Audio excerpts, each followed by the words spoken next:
అందరికీ నమస్కారం.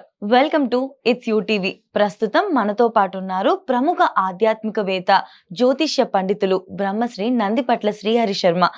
అయితే గురుగారితో మాట్లాడి మరిన్ని విషయాలు తెలుసుకునే ప్రయత్నం చేసేద్దాం. నమస్కారం గురుగారు. వాగర్థావివ సంపృక్తౌ వాగర్థ ప్రతిపత్తయే జగతః పితరౌ వందే పార్వతీ పరమేశ్వరౌ. ఆదిత్యాయ చ సోమాయ మంగళాయ బుధాయ చ గురు శుక్ర శనిభ్యశ్చ రాహవే కేతవే నమః. శృంగేరి జగద్గురు పీఠాధిపతులకి, కంచి పీఠాధిపతులకి నమస్కారములు తెలియచేసుకుంటూ కార్యక్రమాన్ని ప్రారంభిద్దాం. గురుగారు, ఒక వ్యక్తి జాతకంలో తోడబుట్టిన వాళ్ళు, కట్టుకున్న వాళ్ళే శత్రువులుగా మారతారా అసలు?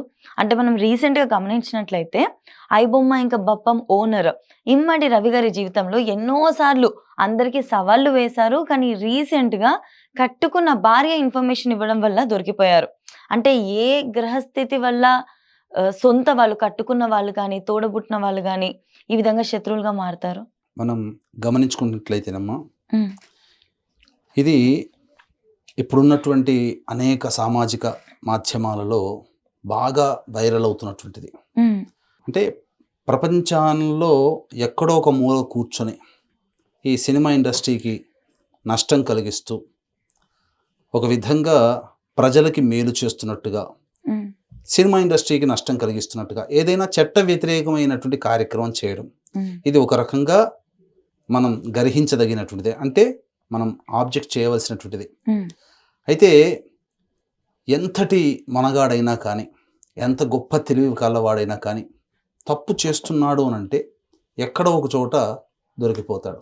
ఉమ్, దీనికి ప్రత్యక్ష ఉదాహరణే ఇప్పుడు iBomma owner, Bappam TV owner ఉమ్, ఇమ్మడి రవి గారు.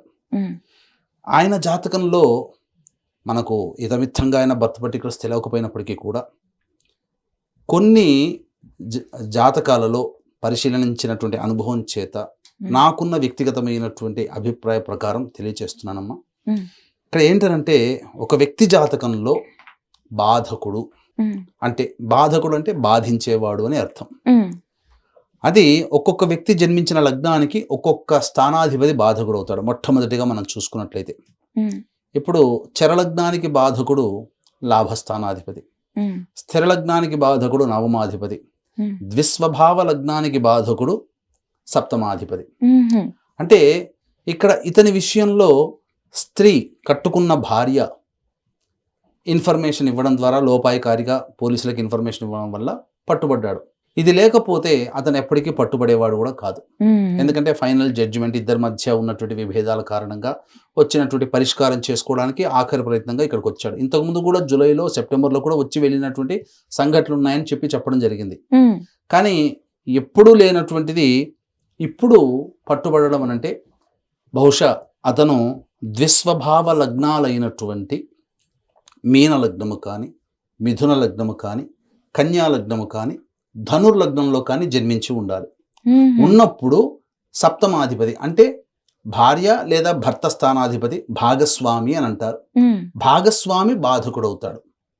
ఇది గమనించుకోవాలి. ఉమ్, కాబట్టి ఇది ఒక యాంగిల్లో మనం భాగస్వామి చేతనే మోసగించబడడం, ఓకే. ఇది జరిగి ఉంటుంది. ఇక రెండవ పాయింట్కి వచ్చేసరికి జాతకరీత్యా చూసుకున్నట్లయితే వివాహ కారకుడు శుక్రుడు ఎవరికైనా కానీ, ఉమ్, అట్టి శుక్రుడు దుస్థానాలలో, రిప్పస్థానాలలో గనక ఉంటే వివాహ తదనంతరం కొన్ని ఆ వివాహ దాంపత్య విషయంలో భాగస్వామి చేత బాధలు పడుతూ ఉంటుంటారు. ఉమ్, అంటే లగ్నం నుంచి, జన్మించిన లగ్నం నుంచి 6, 8, 12 స్థానాల్లో శుక్రుడు ఉండి అట్టి శుక్రుని చేత పాపగ్రహాలైనటువంటి శని, కుజ, రవి, క్షీణచంద్రుడు, రాహువు, కేతువులతో కలిసిన, పాపగ్రహాలతో కలిసిన, ఈ పాపగ్రహాల చేత చూడబడిన ఉమ్, ఆ రకమైనటువంటి దశాంతర్దశలు వచ్చినప్పుడు అప్పుడు బాధలు అనేటువంటివి స్త్రీ మూలకంగా లేదా జీవిత భాగస్వామి మూలకంగా పడతారు. ఉమ్, ఇది రెండవ యాంగిల్లో చెప్పవచ్చు జాతకాన్ని పరిశీలన చేసి. ఓకే. అంటే మూడవ పరిశీలన విషయంలో చూసుకున్నట్లయితే బాధక స్థానాధిపతి అంటే లేదా జీవిత భాగస్వామ్యాధిపతి అయినటువంటి 7వ స్థానం జన్మించిన లగ్నం నుంచి, ఉమ్, ఆ 7వ స్థానము పాపార్గళంలో పట్టిన, అంటే 6వ స్థానంలో 8వ స్థానంలో పాపగ్రహాలు ఉండి 7వ స్థానం బందీ అయినా, లేదా భార్య లేదా భర్త స్థానాధిపతి పాపగ్రహాల మధ్యన చిక్కుకొని ఉన్న బందీ అయినా దీన్ని పాపార్గళము అని అంటారు. ఆ విధంగా పాపార్గళము పొందిన భాగస్వామి చేత పీడింపబడడం సదా ఉండదు. ఇక్కడ మళ్ళీ ఇతని విషయంలో చూసుకున్నట్లయితే సదా ఎప్పుడు కూడా ఉండదు అని కారణం, ప్రేమించి పెళ్లి చేసుకున్నాడు. దాదాపు 12 సంవత్సరాల జీవిత భాగస్వామ్యం ఉంది వాళ్ళకి. కానీ ఏ జీవిత భాగస్వామి పాపార్గణం పొంది ఉన్నాడో, లేదా బాధక స్థానాధిపతి దశ రావాలి, ఆ యొక్క గ్రహాన్ని అనగా బాధక స్థానాధిపతిని లేదా పాపార్గణం పొందినటువంటి జీవిత భాగస్వామి అధిపతిని ఏ గ్రహం అయితే వీక్షణ చేస్తుందో, లేదా ఆ బాధక స్థానంలో కానీ పాపార్గణం పొందినటువంటి స్థానంలో ఏ గ్రహాలు ఉంటాయో ఆ గ్రహాల దశాంతర్దశలు వచ్చినప్పుడు అప్పుడు ఈ రకమైనటువంటి, అంటే వీళ్ళ మధ్య జీవిత భాగస్వాముల మధ్య ఎప్పుడూ కూడా వివాదాలు ఉన్నాయి గత కొంతకాలంగా. ఈయన చేస్తున్నటువంటి పని భార్యకి తెలియకుండా ఉండదు. ఇప్పుడు మీకు ఒక విషయం చెప్తానమ్మా. మొన్న బాంబ్ బ్లాస్ట్ జరిగింది, ఢిల్లీలో జరిగింది, అనేక ప్రాంతాల్లో జరిగినాయి. ఆ చేసిన వ్యక్తుల తల్లిదండ్రులకి తెలవవా? వాళ్ళు ఏమైనా అమాయకుల తల్లిదండ్రులు? వాళ్ళు మా వాడు మంచివాడేని అంటారు, కానీ అంతో ఇంతో చేస్తున్నారు కదా. తెలిసే విషయం తెలియకుండా ఉండదు, ఇంట్లో వాళ్ళకి తెలియకుండా ఉండదు కదా. మరి తెలిసినా కానీ ఇబ్బంది పడలేదు. ఈ వ్యక్తి యొక్క జీవితంలో కూడా భార్యకి తెలిసినా ఆ సమయం రావాలి, ఆ గ్రహ దశాంతర్దశల యొక్క ప్రభావము బాధింపబడే గ్రహ దశలు కూడా అంతర్దశలు కూడా రావాలి. అప్పటి వరకు ఓపికగా ఉండి ఏమాత్రం కూడా ఇన్ఫర్మేషన్ లేకుండా కాచుకున్నటువంటి భార్య ఇప్పుడే ఎందుకు పట్టించాలి? తెలిసినంబడే పట్టించవచ్చు కదా, చెప్పొచ్చు కదా, ఎన్నోసార్లు వచ్చిపోయాడు కదా. కానీ దేనికైనా సమయం అంటూ రావాలి అని అంటారు కదా. ఆ సమయం అంటే ఏం లేదమ్మా, గ్రహ దశాంతర్దశలు ఈ విధంగా ఉన్నప్పుడు. ఇప్పుడు వివాహ స్థానాధిపతి మనం చెప్పుకున్నట్టుగా పాపార్గళం అనగా పాపగ్రహాల మధ్యన బంధింపబడ్డా, అలాగే వివాహ స్థానాధిపతి అయినటువంటి వాడు నీచ స్థితి పొందిన, అస్తంగత దోషం పొందిన, అంటే రవితో కలిసినటువంటి స్థితి చేత ఈ ప్రభావం వల్ల కూడా జీవిత భాగస్వామి చేత ఇబ్బందులు పడడం కానీ, వివాహ తదనంతరం కొన్ని సమస్యలు. ఇప్పుడు వీక్షించేటువంటి యూటీవీ ప్రేక్షకుల్లో చాలామంది మాకు వివాహం అయిన తర్వాత చాలా ఇబ్బందులు వచ్చాయి. భార్య వల్ల కాదమ్మా, ఇక్కడ భార్యని దోషి కాదు, నీ జాతకంలోనే ఉన్నది. వివాహ తదనంతరం సమస్యలు వచ్చే అవకాశం ఎవరి జాతకంలో ఉంటుంది, కానీ భార్య కారణం లేదా భర్త కారణం కాదు. కొంతమంది సంతానం పుట్టినగానే సమస్యలు వస్తే సంతానం వల్ల వచ్చింది అంటారు. అది సంతానం వల్ల రాదమ్మా, నీ జాతకంలో ఆల్రెడీ డిఫైన్ అయి ఉంటుంది. కాబట్టే సంతానం కలిగిన తర్వాత నీకు ఉంటుంది. ఆ వ్యక్తి సంతానం అని కాదు. ఇప్పుడు ఏదో సినిమాల్లో చూసినట్టుగా ఉంటుంది, అది సినిమాలు నిజం కావమ్మా. కాబట్టి జాతకరీత్యా మనం గమనించుకోవాల్సినటువంటిది ఏంటంటే వ్యక్తిగత జాతకాన్ని. దీనికి ముందు ఏంటి గమనించుకున్నట్లయితే సమస్యలు ఎదుర్కొంటున్నాడు. ఇప్పుడు ఇమ్మడి రవిని హైలైట్ చేయాల్సిన అవసరం లేదు. ఇమ్మడి రవి పట్టుబడ్డాడు. దీనికి గల కారణం అతని యొక్క జాతకంలో అతను ఇంటర్ రిలీజియన్ మ్యారేజ్ చేసుకున్నాడు. ఎవరి జాతకంలోనైతే ఇంటర్ రిలీజియన్ మ్యారేజ్లు జరుగుతాయో ఇలా అర్ధాంతరంగా జైలు పాలవడం, ఒక రకంగా బందీ అయినట్టే కదమ్మా. పోలీసుల విచారణలోకి వెళ్ళాడు అని అంటే తప్పు చేశాడు, పట్టుబడ్డాడు. ఇంకా దెర్ ఈజ్ నో ఇంట్రాగేషన్ దేనికి అవుతుంది? ఏ రకంగా తప్పు చేశావు, ఎంత సంపాదించావు అనేదే. ఇతను నేరస్తుడే, పట్టుకున్నారు, క్లియర్ అక్కడ. కాబట్టి ఇటువంటి జీవితానికి గల కారణం ఏంటంటే వాళ్ళ జాతకంలో ప్రేత శాపములు అనేటువంటివి ఉంటే గనక ఖచ్చితంగా ఇలాంటి ఇంటర్ రిలీజియన్ మ్యారేజ్లు జరుగుతుండడం.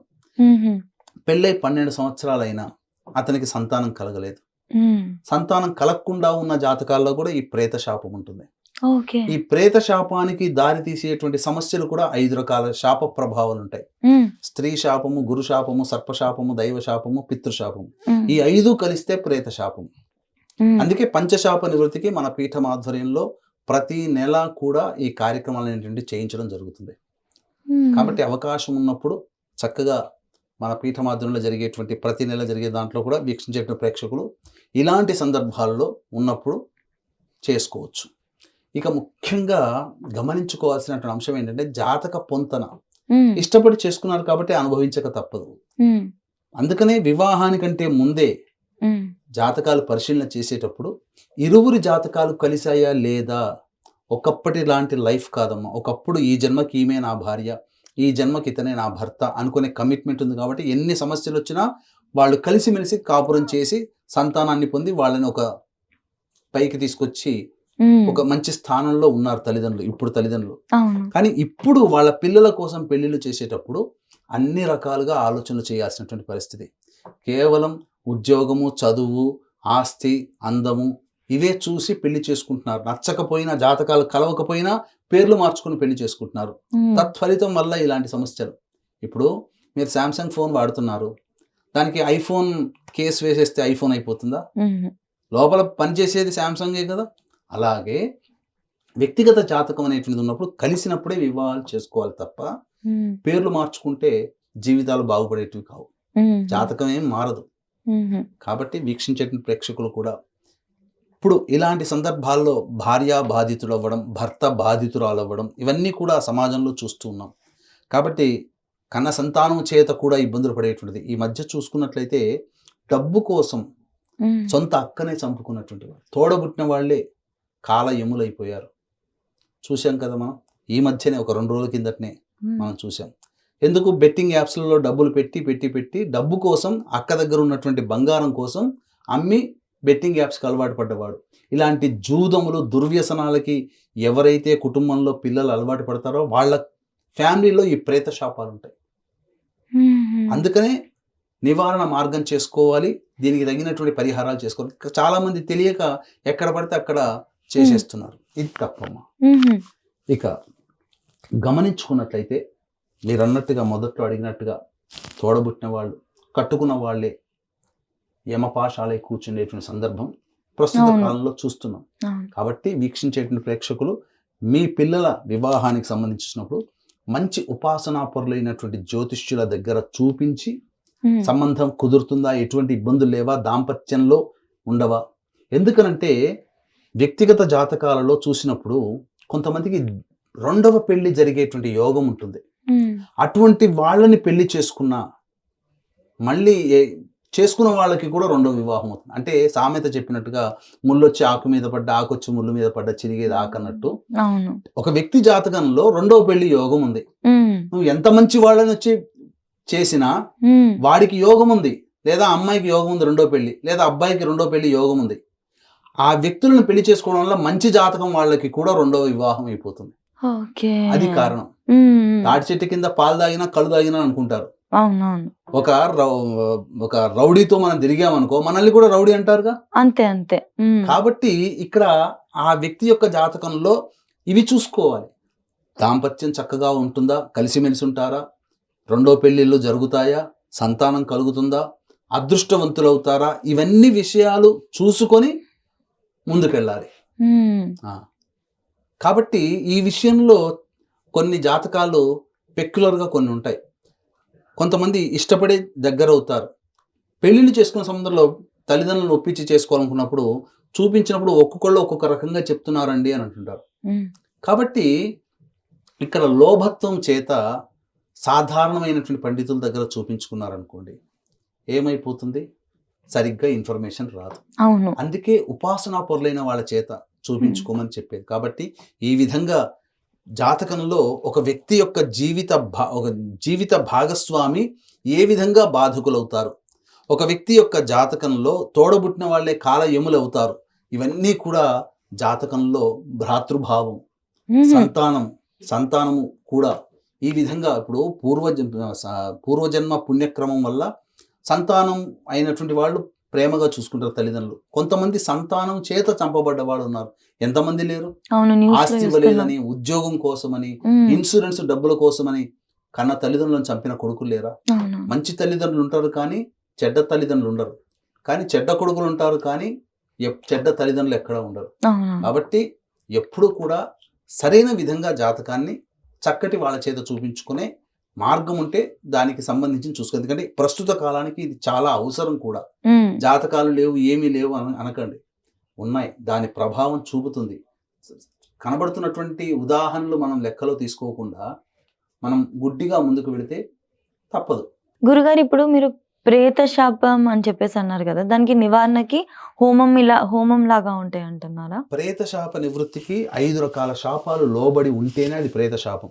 అచ్చా! ఎవరి వ్యక్తిగతమైన జాతకంలో కానీ స్త్రీ శాపము, హ్మ్. గురు శాపము, దైవ శాపము, సర్పశాపము, పితృశాపము ఇవన్నీ ఉంటాయో, హ్మ్. ఇవన్నీ ఉన్నప్పుడు ప్రేత శాపం. చాలా మంది ఒక పితృశాపానికే పరిహారం చేసుకుంటున్నారు. ఈ మిగతా 4టికి చేసుకోవట్లేదు. అందుకనే పితృదోషం తొలగించుకున్న ఈ పరిహారాలు కావట్లేదు వాళ్ళకి. అందుకనే ఈ సరైనటువంటి విధానంగా ఈ ప్రేత శాపం మనం జరిగించేటువంటి ప్రతి నెల జరిపించేటువంటి కార్యక్రమంలో చేయిస్తున్నాం. అవకాశం ఉన్న వాళ్ళు సరైనటువంటి నివారణ మన పీఠం ఆధ్వర్యంలో జరిగే కార్యక్రమంలో పాల్గొనడం ద్వారా జరుగుతుంది. కేవలం హోమాలే కాదు, అనేక విధాలుగా సశాస్త్రీయంగా ఉంటుంది.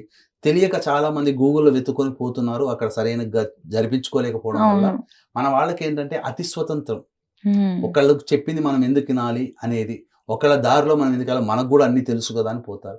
అక్కడే పప్పులో కాలేస్తారు, జారి పెడతారు. తప్పులేదు.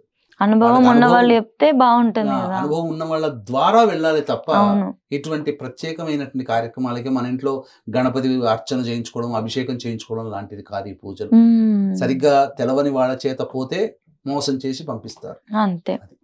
సో ముందుగా ఇలాంటి సమస్యలు రాకూడదు అంటే జాతకం చూపించుకొని పెళ్లి చేసుకోవడము, లేదా పెళ్లి అయిన తర్వాత ఇటువంటి సమస్యలు ఎదురవుతున్నా, తోడబుట్టిన వాళ్ళ చేత ఇటువంటి సమస్యలు ఎదురవుతున్నా కూడా మనం అసలు మంచి జ్యోతిష్యుల దగ్గరికి వెళ్ళి వాళ్ళ దగ్గర తెలుసుకొని అసలు ఎక్కడ దోషం ఉందో అర్థం చేసుకొని పరిహారం చేసుకోవాలి. అదే గనక పరిహారం చేసుకుని ఉంటే సొంత తమ్ముడి చేతిలో అక్క చంపబడేది కాదు, సొంత భార్య చేతిలో ఈ విధంగా మోసగించబడేవాడు కాదు. ఖచ్చితంగా గురుగారు, ధన్యవాదాలు. సర్వం శ్రీ ఉమామహేశ్వర పరబ్రహ్మార్పణమస్తు.